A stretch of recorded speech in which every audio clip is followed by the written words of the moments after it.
back to my channel. I'm here with another book review. This one is the largest series I have read so far, and it is the Throne of Glass series. I just finished Kingdom of Ash yesterday, so I'm still reeling from this whole series, but let's get into it. So I know everyone has their own idea of where to read Assassin's Blade, and unfortunately I did listen to everyone who said to read it third. So that's the order I went in. So we're going to start by giving just the review of Throne of Glass. And honestly, my first fantasy series was ACOTAR, and I loved it. I did. But that one was more romantasy, and people were like, you might not like Throne of Glass because it is more heavily fantasy focused. So I was worried going into Throne of Glass that I just wouldn't like it. But honestly, I loved the whole series. So starting off with Throne of Glass, I did love it, but I didn't want to rate it a 5 out of 5 because I struggle with rating books higher. So I gave it a 4.5 out of 5 because it started off with a quick pace. So it was very easy to get into, which as with A Court of Thorns and Roses, when I read that, it took so long for me to get into it that I was just like, this is not for me. Fantasy is not for me. I liked this one a lot and was excited to read and finish it. Of course, there were so many twists and turns. I was intrigued. I'm not sure which boy I want. I wasn't sure which boy I wanted for Celaena. And even though I was told this series doesn't have that much romance, I wish it had more, but you know what I mean. Overall, a fantastic read and story told. So, of course, without reading Assassin's Blade first, you are kind of like, who is this girl? What does this even matter? Why is she so angry? What are her troubles? What's going on? Which I kind of liked. I'll get in, when we get to the review of Assassin's Blade, I'll get into why I liked reading Assassin's Blade third. So, anyways, I did like Throne of Glass. I was not sure who I wanted her to end up with. Because, you know, there was a little love triangle. There's a little love triangle for a bit. I'm laughing now just because I wrote these reviews right after I finished the book so I would have my raw opinion and nothing would change. So next we have Crown of Midnight. So I gave this one a 5 out of 5. There were so many twists. It was so well written and told. I saw none of it coming. You have the enemies to lovers trope in this one. Obviously, you don't realize how close together all these days are, and it's all in the span of a year. So although there was the enemies to lovers trope, they had to be separated, and so much can now happen. She's now on her way to a new place and new experiences and new characters and things to be unlocked. So this is where I do understand why Assassin's Blade is better first, because then you understand going from where she is to where she's being sent to. You can keep reading about that immediately in Heir of Fire. However, you know, there's darkness and magic that has been hidden and is slowly showing and being revealed. The King's secret agenda and so much more. Overall, it was a fantastic read and I was loving the series already at this point. And I have to say, now knowing what happened and what this darkness magic secret was, it's just whoa. I did not see it coming. Chaol, Dorian, and Celaena, they were all trying to figure it out. Well, at least at the time, Chaol and Celaena. And I really was loving the series at this point, and I was not prepared for what was to come. Then third, I read Assassin's Blade, which I love Assassin's Blade. If no one has read this series, you need to pay attention to every single person she encounters. Because I read this with a book club and they said just keep this in mind because it is important. It all ties together in the most beautiful way you could ever imagine. But reading it third, you understood what her backstory was, where she came from, you know, the salt mines, Sam Cortland. Like, you understand everything she went through being an assassin. Everything that turned her into how she became and about in Throne of Glass. I gave it a 4.5 out of 5 as well because it was an amazing book. I recommend reading it third because in Throne of Glass and Crown of Midnight, you question some stories and they're all answered in the Assassin's Blade. Truly, it's a well-told series of novellas that tell her story and make some things make sense because the whole time you're wondering why she is the way she is. And I really think this was just a brilliant thing to do, was to add these novellas and give her whole backstory, but in shorter stories and shorter little trips, may I say. But I do understand why it would be nice to read it first, because then you just don't go through it. People say read it third for the most emotional damage, and unfortunately I didn't have a lot of emotional damage with this series. Like, it made me sad, like, don't get me wrong, but not until Kingdom of Ash did I start actually crying. So, yeah, I think first may be the way to go. That way you can go from Crown of Midnight straight into Heir of Fire, which Heir of Fire was, I think, one of my favorites. Like, between Heir of Fire and Queen of Shadows, I think those were the top two in the whole series. But so next we have Heir of Fire. And I think going from Crown of Midnight and straight into Heir of Fire may be the best route, just because you get to understand, you get to just continue the story straight through. And people do say SJM did intend for Assassin's Blade to be read first, and if that's how she wrote it, then that's how it should be read. I was just convinced that that's not the way I should read it. However, Heir of Fire, no notes. It was an amazing story, so brilliantly told, with so much description. It did start off slow, like slower than the rest of them, but when it picked up, it really picked up. At this point, they are all getting closer to the king's agenda, but at this point, they are all in different groups. Each chapter has the point of view from where they are all at, including chapters of new characters. I think this, if I'm not mistaken, this is the one where the witches are introduced, and everyone who has read this one is like, what do the witches matter? What, these chapters are so boring, and they were. During this part, they were so boring in Heir of Fire. No one cared about the witches, but let me tell you, you're going to end up having an emotional attachment to these witches, okay? I did, and I was shocked. So shocked. So, don't skip them. People wanted to, don't do it. They'll be worth it. And then you also get introduced to some other males. And I don't want to give away too much there, but it's important. You understand Celaena more and hear what happened to her. Go on her journey of healing and preparing to make a change. My fave one so far at this point. So out of the first 4, Heir of Fire was my favorite, and it's just so nice to, like, see you get the grasp of who she is, and then to see her start changing and become who she actually is, which is revealed at the very end of Heir of Fire, pretty much. And then you go into Queen of Shadows and really get to see her take in this part. So next, we have Queen of Shadows. Literally, what's so funny is if you read the back of the books, it would have given away, like, a lot. But I hadn't. This is when you find out a lot. I was completely speechless upon finishing this book. The best book in the series so far. So you see, I went from saying Heir of Fire to Queen of Shadows, so they're easily, like, the best books in the series to me.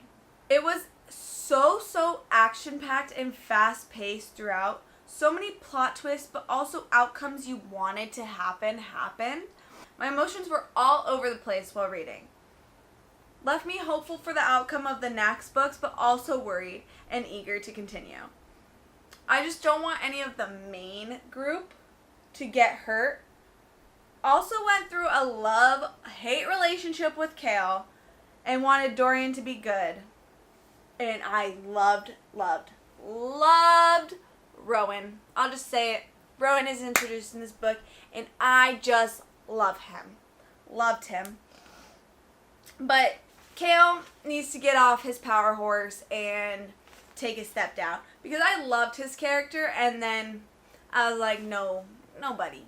But he does get his redemption. He does. Alright, so this is another part of the series where people are like, tandem read or no tandem read. Once again, I did it because people said you should, because they say Tower of Dawn is not good on its own. After you finish Empire of Storms, you just do not want to read Tower of Dawn, which I would agree with the last 100 pages, but I don't know, I see why the tandem read is nice, because this is all focused on Chaol pretty much, recovering from what happened in the Queen of Shadows. However, this one is focused on Chaol and someone else on his journey to healing. A couple new characters in this one. And he's not really referenced in this book at all. Like, you don't hear from him in this book. So that's why it is nice to just keep him relevant to do the tandem read. If you're interested in doing the tandem read, I'm going to put that guide here, because it's like this. 6 is Empire of Storms, and I gave this book a 4.5 out of 5. It started off so slow, but it was setting up the plot for when it really took off. I think the ending was absolutely insane. I had so many questions that were answered, yet so many new ones left. Many plot twists that were absolutely shocking. Also, all the new couples for me. I just absolutely loved that. A lot from Assassin's Blade is tied back into Empire of Storms, and a lot makes more sense. As well as see the impact she made as Celaena on people and really see it come full circle. So many emotions and heart-racing moments that I was just absolutely shocked. Obviously, like, they're going through bad times and they need help and aid, and you see it come full circle with everything she did when she was the assassin to who she is now and needs help as who she is now. All the good work that she did as an assassin is going to be paid off and come full circle. That's just what I love. Then we have Tower of Dawn. I gave a 4.8 out of 5. I loved this story. I'm not sure what to say. It follows Chaol's healing journey after Queen of Shadows. We are introduced again to someone from Assassin's Blade who is very important to Chaol and everyone's mission from Empire of Storms. It makes it all worth it between Empire of Shadows and Tower of Dawn. Everything that has led up to this moment, it just makes it all worth it. All the heartbreak and everything, all the struggles, because it just shows how when you do one good deed for someone, when you are in need, they'll show up for you. And here's where I stand on the tandem read. At first I didn't like it because Tower of Dawn was a faster pace than Empire of Storms. As I kept reading, I realized the importance when they were aligned throughout in different areas. Also, Empire of Storms ended on such a cliffhanger that you wanted to get to Kingdom of Ash as fast as you can. So I get why people struggle to get through Tower of Dawn, but I do really think Tower of Dawn is a great story on its own. But I just understand, like, why the tandem read is important. And when they're getting all the allies at the same time and wondering things, but the answers are being answered immediately when the next part of the tandem read goes, it just really ties together really well that I see why people decide to do it as a tandem read. So yeah, I would recommend the tandem read. Definitely more than reading Assassin's Blade 3rd, I recommend the tandem read. Well, We made it to the end. Say this is the third favorite. I'll go through and rate them all in order of like what I think is best to worst. I have no words for this book. I'm gonna tear up just thinking about it again.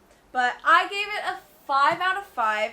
It was truly such an emotional roller coaster, and I am at a loss for words. Everything tied together so beautifully. So many twists and turns that could have gone so horribly wrong and turned out better than I could have ever imagined. I actually cried and teared up at so many parts, and that's rare for me, especially with books.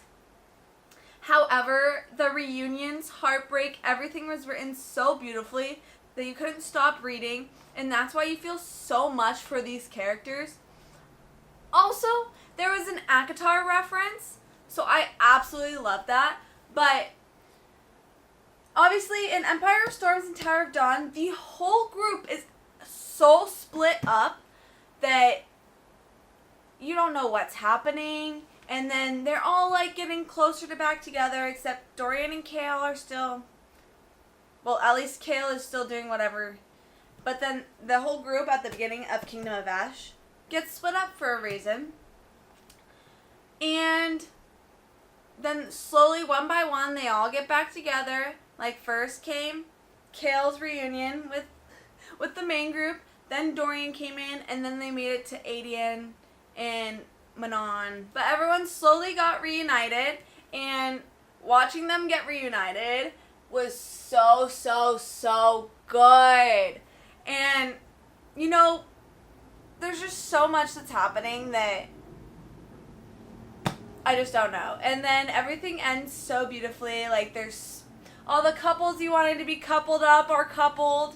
And it's like it's Love Island. But, you know, there's weddings. And it's really truly a happy ending for everyone. And it just turns out even better than you could have ever imagined for it to turn out. With that being said, this whole series was a 5 out of 5. I couldn't recommend it enough, and this is only my second fantasy series ever. My next, I believe, is going to be Powerless and then Fourth Wing. But, however, I'd read this series again, along with ACOTAR, because I've been thinking about doing ACOTAR just because I loved ACOTAR, but I can see myself rereading this series 100%. And I don't really reread books that much. But I couldn't be more pleased with this series. SJM, she really knows how to write them, especially the characters. She knows how to write the books, the plots, the settings, the characters.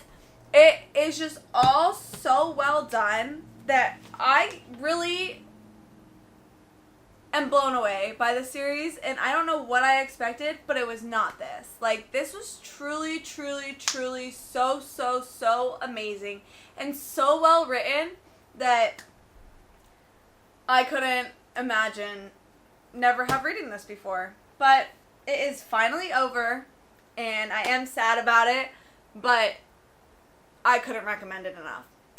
Okay, so real quick, I'm going to do the rate of best to worst. So I think I have to give my number 1 spot to Queen of Shadows, and then number 2 to Heir of Fire. Those were by far the best books in the series. Then the next 2 I gave 5 out of 5s would be Kingdom of Ash and Crown of Midnight. I think I'd have to put this 3rd and this 4th. This 4th just because it did lead the way for Kingdom of Ash, but Kingdom of Ash made me cry, so it deserves to go first. Then these 3 are like tied, but I would say Assassin's Blade first, 5th at this point. 5th before Tower of Dawn and Empire of Storms, because it really made these be so much better than they already were, because it tied in to everything. So the next 7th, no, I can't count, guys. 6 would be Tower of Dawn, then 7th would be Empire of Storms. And unfortunately, Throne of Glass just has to be 8th because it started there. And it got so much better from there. As always, if there's anything you want me to read or review, please let me know down in the comments. Thanks for watching.